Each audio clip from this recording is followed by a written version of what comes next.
গত 2 মাসে সরকারের উপরে জনগণের আস্থা ফিরে এসেছে।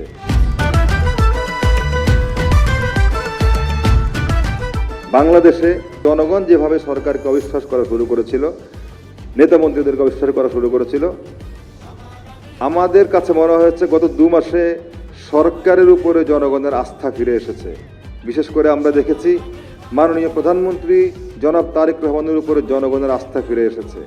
তিনি জনগণের মধ্যে থাকছেন, জনগণের মধ্যেই হাঁটছেন, তিনি নিরাপত্তার তোয়াক্কা করছেন না।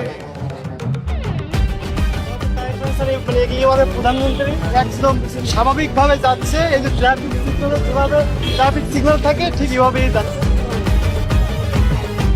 জনগণের কাছে যে সমস্ত আশা ভরসা, যে সমস্ত প্রতিশ্রুতি দিয়েছিলেন, তিনি প্রত্যেকটি প্রতিশ্রুতি পালনের চেষ্টা করছেন।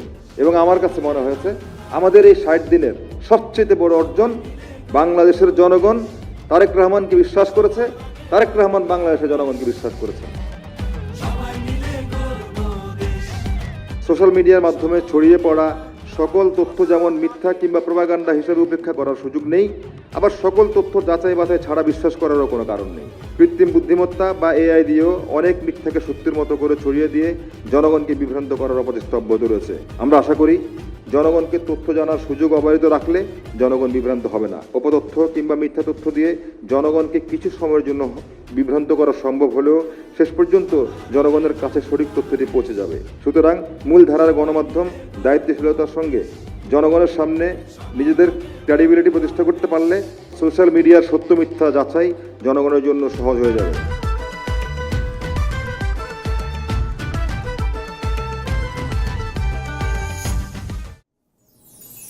আপনারা দেখছেন ওপেন মিডিয়া সেল।